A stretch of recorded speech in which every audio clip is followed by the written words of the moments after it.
Hi friends, எப்படி இருக்கீங்க? நான் நல்லா இருக்கேன். இன்னைக்கு காலையில் எந்திரிச்சிலேருந்தே கொஞ்சம் சோம்பேறித்தனம். அதனால குயிக்காக ஒரு ஷார்ட்கட் பிரேக்ஃபாஸ்ட் தான் பண்ண போகிறேன். இப்போ நீங்கள் பார்த்தது வந்து டோர்ட்டியாஸ். இது வந்து மெக்சிகன் சப்பாத்தி. இது எல்லா கடையிலையும் கிடைக்கும். பேசிக்கலி மைதால செஞ்சது. இதை வந்து எண்ணெயில் பொரிச்சு எடுத்தா நம்ம ஊர் பட்டூரா மாதிரி இருக்கும். இது தாங்க என்னோட ஷார்ட்கட் பட்டூரா. நீங்களும் ட்ரை பண்ணி பாருங்க. பட்டூரா அளவுக்கு ஒத்தென்டிக்கான டேஸ்ட் இல்லைன்னா கூட நல்லாவே இருக்கும். நேற்று நைட்டு செஞ்ச சன்னா மசாலா பேலன்ஸ் இருக்குது. அதனால் அதை வச்சு இன்றைக்கி பட்டூரா சாப்பிட்டுட்டு கிளம்பணும். எங்கே கிளம்புறேன்னு பார்க்குறீங்களா? பல்லு டாக்டர் கிட்டங்க.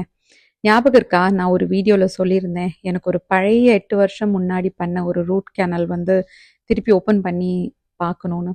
அதை ஸ்டார்ட் பண்ணது வந்து ஃபெப்ரவரியில். அதை ஸ்டார்ட் பண்ணி அதை க்ளீன் பண்ணி, ஏன்னா அது வந்து எண்டோடான்டிஸ்ட் கிட்ட போகணும். அதுக்கப்புறம் டெம்ப்ரரி க்ரௌன் வச்சது என்னோட நார்மல் டென்டிஸ்ட் அவங்க கிட்ட போயிட்டு திருப்பி அந்த பழைய க்ரௌன், அதாவது டெம்ப்ரரி க்ரௌனை ரிமூவ் பண்ணிட்டு இன்னைக்கு பெர்மனன்ட் க்ரௌன் வைக்கணும். அதுக்கு தான் கிளம்பிட்டு இருக்கேன். என் குழந்தைங்களுக்கு லீவுன்றனால என் சின்ன பொண்ணு என் கூட வரேன்னு சொல்லியிருக்கா. பை இந்த பட்டூராவும் சன்னா மசாலாவும் சூப்பராக இருக்குங்க. என் குழந்தைங்களுக்கும் இது ரொம்ப பிடிக்கும். அதனால் கண்டிப்பாக நீங்கள் இதை ட்ரை பண்ணி பாருங்கள். மினி டார்டியாஸ் கிடைக்கும் கடையில். அந்த மினி டார்டியாஸ் கொண்டு ஃப்ரை பண்ணிங்கன்னா செம்மையாக இருக்கும். திடீர்னு கெஸ்ட்லாம் வீட்டுக்கு வந்துட்டாங்கன்னா இது ஈஸியாக இருக்கும். ஏன்னா பட்டூரா பண்ணணுன்னா மைதாவை தயிரெல்லாம் போட்டு குழைச்சி அதை கொஞ்சம் நேரம் மாற்றி வச்சு அப்புறம் அதை எடுத்து பரத்தி அதுக்கப்புறம் தானே சுட முடியும். ப்ளஸ் மைதா பரத்துறதெல்லாம் ரொம்ப ஈஸியெல்லாம் கிடையாது, கொஞ்சம் கஷ்டம்தான். ஏன்னா அதை நம்ம பரத்த அது சின்னதாகிட்டே போகும் திருப்பி திருப்பி. அதனால் எனக்கு இது பிடிக்கும்.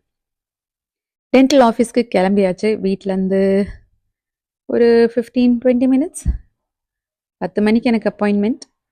அதனால் 9:30க்கு கிளம்பிட்டேன். எங்கள் வீட்டிலேருந்து வெளியே வந்த உடனே இங்கே தெரியுதாங்க, புதிய கன்ஸ்ட்ரக்ஷனில் ஆஃபீஸ் காண்டோஸ், அதாவது கமர்ஷியல் ப்ராப்பர்ட்டிஸ் கட்டிட்டு இருக்காங்க.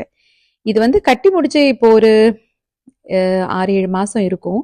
அது கட்டினப்போ இந்த இடத்துல மலபார் கோல்டு அண்ட் ஜுவல்லரி வருதுன்னு ஒரு போர்டு போட்டாங்க. அந்த போர்டு போட்டே இப்போ ஒரு 5 மாதம் இருக்கும்னு நினைக்கிறேன். நானும் வெயிட் பண்ணிக்கிட்டே இருக்கேன், எப்படா வரும், கொஞ்சம் காசு செலவு பண்ணலாம் போயிட்டுனா வரவே மாட்டேங்குதுங்க. அக்ஷய திருத்திக்கு வரும்னு பார்த்தேன், அக்ஷய திருத்திக்கும் வரல. இப்ப ஜூன் ஆயிடுச்சு, இன்னுமே வரல. மலபார் கோல்டன் ஜுவல்லர்ஸோட ஓனர்ஸ் இல்லை யாராச்சும் இதை பார்க்குறீங்கன்னா தயவு செஞ்சு சீக்கிரமா வாங்க.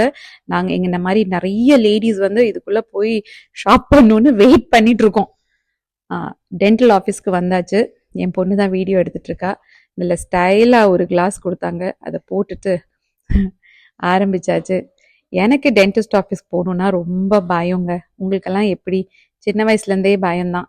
அதனால நானே கொஞ்சம் தள்ளி போட்டுட்டு தான் இப்படி 3-4 மாதம் ஆயிடுச்சு.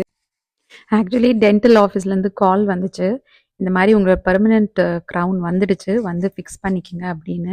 நான் 2 தடவை அந்த கால் வந்து இக்னோர் பண்ணிட்டேன்னா டைம் இருக்குல்ல எனக்கு ஸ்கெடியூல் பண்ணுறதுக்கு அப்பாயின்மெண்ட். ஆனால் 3ஆவது தடவை அவங்களே மெசேஜ் போட்டுட்டாங்க, நீங்கள் 30 நாளுக்குள்ளே வந்து அதை மாட்டிக்கலன்னா அதுக்கு சேர்த்து காசை வந்து நாங்கள் பில் பண்ணிவிடுவோம் உங்கள் கிரெடிட் கார்டுக்கு அப்படின்னு. அதனால் சரி ஓகே பண்ணிவிடுவோம் அப்படின்னு சொல்லிட்டு வந்துட்டேன். அனஸ்தீஷா கொடுக்காம தான் பண்ண போகிறாங்க. நான் அவங்கக்கிட்ட கேட்டேன், லோக்கல் அனஸ்தீஷா தரீங்களான்னு. பட் தர மாட்டேன் அப்படின்ட்டாங்க. அது ஒரு கவலை வேறு ஆயிடுச்சு. பட் சரி, கொஞ்சோண்டு வலி தான் இருக்கும்னு நினைக்கிறேன், தாங்கிப்போம். நான் இந்த ரூட் கேனல் பண்ணுறதுக்கும் இந்த பழைய ரூட் கேனல் ஓப்பன் பண்ணி எடுத்ததுக்கும் எவ்வளோ அவுட் ஆஃப் பாக்கெட் பே பண்ணியிருக்கேன், அதாவது என்னோட இன்சூரன்ஸ் எவ்வளோ பே பண்ணியிருக்கு, நான் எவ்வளோ பே பண்ணேன்றதை உங்களுக்கு நான் சொல்கிறேன். பயங்கர ஷாக்கிங்காக இருக்கும். யூஎஸில் வந்து பல்லு டாக்டர்கிட்ட போகிறது ரொம்ப எக்ஸ்பென்சிவ்னு எனக்கு தோணுது. நான் அவுட் ஆஃப் பாக்கெட் காசு பே பண்ணது அந்த அமௌண்ட்டுக்கு நான் ஆக்சுவலி இந்தியாவுக்கு போய் டிக்கெட் எடுத்து போய் இந்தியாவில் இந்த டென்டல் ப்ரொசீஜரை பண்ணிவிட்டு திரும்பி கூட வந்திருக்கலாம். அவ்வளோ காசு ஆச்சுங்க. எனக்கு தெரியல வை யூஎஸில் டென்டல் ப்ரொசீஜர்ஸ் இவ்வளோ எக்ஸ்பென்சிவ்னு எனக்கு தெரியல.